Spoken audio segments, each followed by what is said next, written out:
السلام علیکم ورحمۃ اللہ وبرکاتہ۔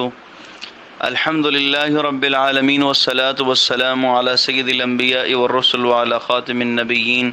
وعلی آلہ واصحابہ اجمعین، اما بعد، فقد قال اللہ تبارک وتعالی فی القرآن المجید بعد اعوذ باللہ من الشیطان الرجیم، بسم اللہ الرحمن الرحیم۔ انا اوحینا الیک کما اوحینا الی نوح والنبیین من بعدی،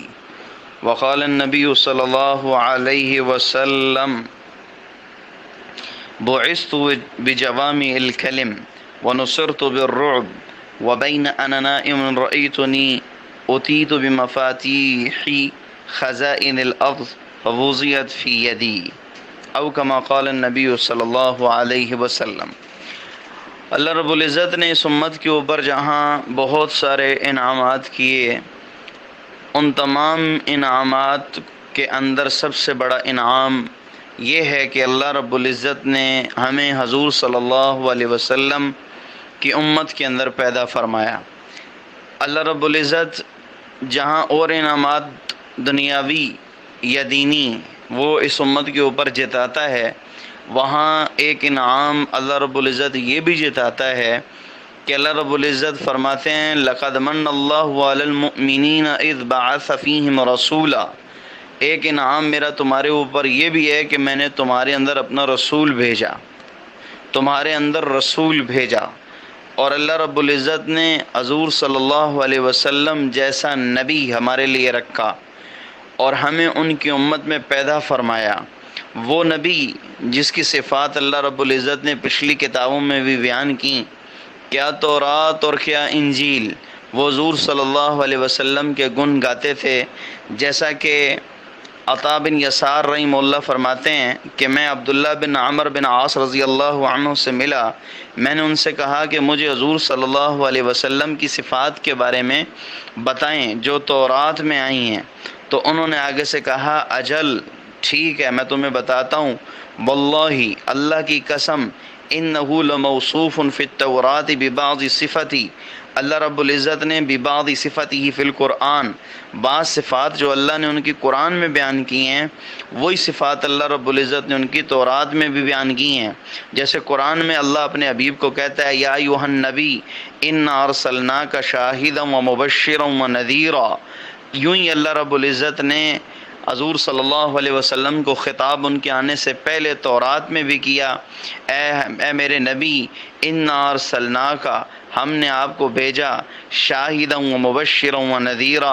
گواہی دینے والا بنا کر، بشارتیں سنانے والا بنا کر اور ڈرانے والا بنا کر، وحرزا للامیین انت عبدی و رسولی سمیتک المتوکل، اور اللہ رب العزت نے اپنے حبیب کو فرمایا کہ ہم نے آپ کو امتیوں کو پناہ دینے والا بنا کر بھیجا، آپ کی چادر کے نیچے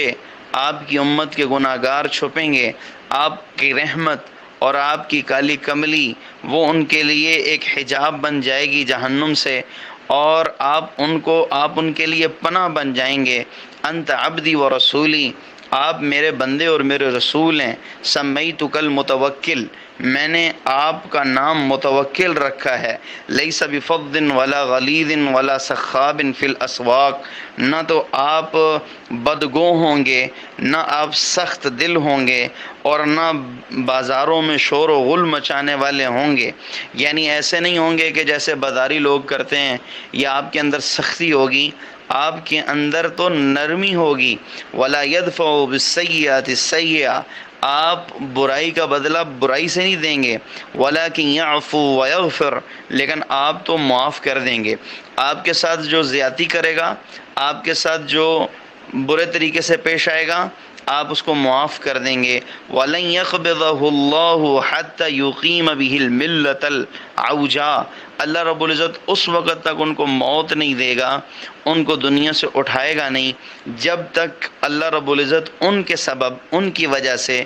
جو ملت ٹیڑھی ہو چکی ہوگی، اس میں کج روی آ چکی ہوگی، اس کو سیدھا نہیں کر دیتا۔ یا وہ سیدھا ہونا کیا ہے؟ بِأَن يَقُولُوا لَا إِلَٰهَ إِلَّا اللَّهُ، کہ وہ سارے لوگ جو دین چھوڑ چکے تھے، گمراہی کو اپنا چکے تھے، وہ جو بت خانوں میں کھو چکے تھے اور بتوں کے سامنے اپنا سر جھکایا کرتے تھے اور بتوں کو الہ بنایا کرتے تھے، وہ آپ کے سبب لا الہ الا اللہ کا اقرار کرنے والے بن جائیں گے۔ وَيَفْتَحَ بِهَا أَعْيُنًا عُمْيًا، اور اللہ رب العزت کھولے گا اللہ اپنے حبیب کے سبب اندھی آنکھوں کو بینائی دے گا، جو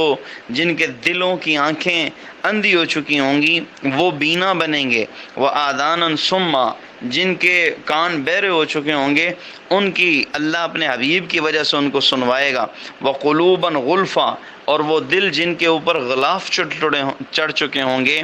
اللہ رب العزت اپنے حبیب کے سبب ان سے وہ غلاف اتروائے گا، اور ان غلاف کو چیرتے ہوئے اور ان کی سماعتوں میں اترتے ہوئے اللہ کے نبی کا کلام اس کے دلوں میں اترتا چلا جائے گا، ان کے دلوں میں اترتا چلا جائے گا۔ حضور صلی اللہ علیہ وسلم جیسے نبی اللہ رب العزت نے ہمیں دیے، اور حضور صلی اللہ علیہ وسلم نے فرمایا کہ میری مثال اور پچھلے انبیاء کی مثال مثلی و مثل الانبیاء کا مثل قصر احسن بنیانہ یا احسن بنیانہ، کہتے ہیں کہ میری اور میری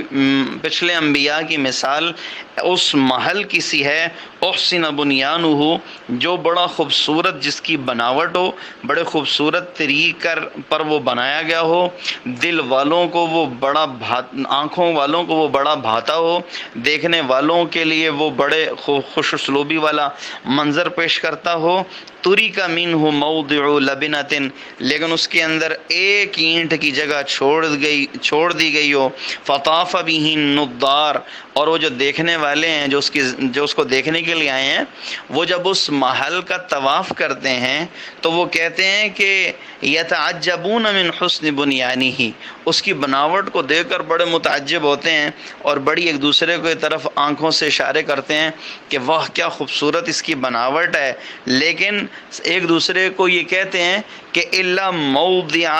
تلک اللبنہ، لیکن یہ جو ایک اینٹ کی جگہ خالی ہے، اگر یہ اینٹ لگ جاتی تو اس کا حسن کامل ہو جاتا اور اس کی خوبصورتی دوبالا ہو جاتی۔ تو اللہ کے نبی نے فرمایا آپ جانتے ہو کہ وہ ایک اینٹ کیا ہے؟ فَكُنْتُ أَنَا صَدَدْتُ مَوْضِعَ لَبْنَةٍ، کہ وہ جو اس قصر کے اندر کمی رہ گئی تھی، اس کی بناوٹ میں، اس کی خوبصورتی میں، اس کی کاملیت میں جو کمی رہ گئی تھی، جو اینٹ بچی ہوئی تھی، وہ اینٹ میں ہوں۔ اور جب میں آیا اور وہ اینٹ، میری مثال اس اینٹ کی سی ہے کہ جب وہ اینٹ اس جگہ پہ لگی تو اس کی جس طرح خوبصورتی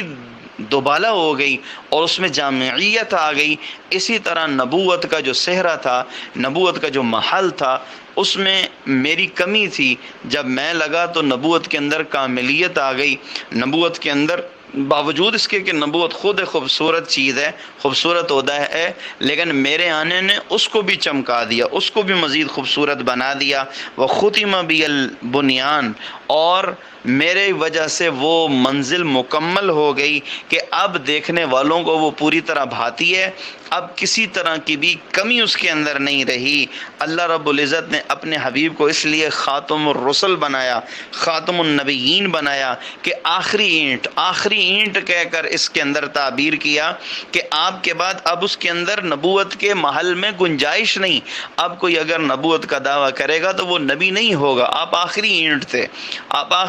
تھے، آپ نے نبوت کو مکمل کر دیا، آپ نے نبوت کو کامل کر دیا، آپ پر نبوت تام ہو گئی، مکمل ہو گئی، اب کوئی اور نبی نہیں ہو سکتا۔ ایسا بہترین نبی اللہ رب العزت نے ہمیں دیا، اور ہمارے نبی کی محنت ایسی کامل اور جامع تھی کہ اللہ کے نبی نے فرمایا انا اکثر الانبیاء تبعا، میں انبیاء میں سب سے زیادہ متبعین میرے سب سے زیادہ ہوں گے، میں انبیاء میں سب سے زیادہ اتباع کیا جاؤں گا، یعنی میرے اتباع کرنے والے سب سے زیادہ ہوں گے یوم القیامہ۔ وانا اول من یقرع باب الجنہ، اور جنت کا دروازہ جو سب سے پہلے کھٹکھٹائے گا وہ میں ہی ہوں گا۔